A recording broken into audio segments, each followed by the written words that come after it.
បាទសួស្តីបងប្អូនបាទថ្ងៃនេះបាទពូបាទមកមើលម៉ាស៊ីនច្រូត DC 120X បាទគាត់ថាស្រឡាញ់ណាស់បងប្អូនអើយហើយថ្ងៃនេះគាត់បាទមកទិញ 108X ទេតែគាត់ឃើញ120គាត់ចាប់អារម្មណ៍បាទឃើញខ្ពស់ស្អាតបាទហើយមានចំណុចពិសេសច្រើនគាត់ចាប់អារម្មណ៍ហើយបងប្អូនបាទឥឡូវនេះម៉ាស៊ីនច្រូតរបស់យើងហ្នឹងគឺមាននៅក្នុងស្តុកទាំង 108X បាទទាំង 120X អញ្ចឹងបងប្អូនដែលមានតម្រូវការបាទហើយយើងចិត្តដល់ដោយជូនកាត់ទៅហើយអញ្ចឹងបងប្អូនបាទត្រៀមទាំងអស់គ្នាបាទហើយក៏ដូចជាអាចមកទិញបានបាទនៅហាងគូបតាសានសម្បត្តិខេត្តបាត់ដំបងផ្ទាល់ហើយមួយទៀតនោះគឺ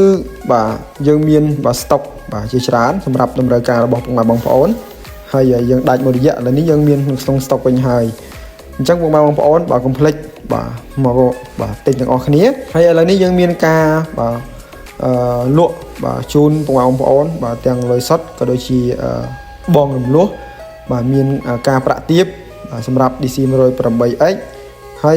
នឹង DC 120X ហើយមួយទៀតនោះគឺ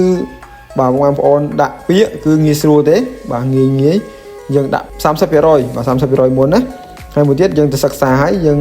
នឹងជួយបាទបងប្អូនឲ្យលឿនបាទក្នុងការបាទយកម៉ាស៊ីនច្រូតទៅបាទប្រើការផងដែរហើយមួយទៀតនោះគឺបងប្អូនបាទ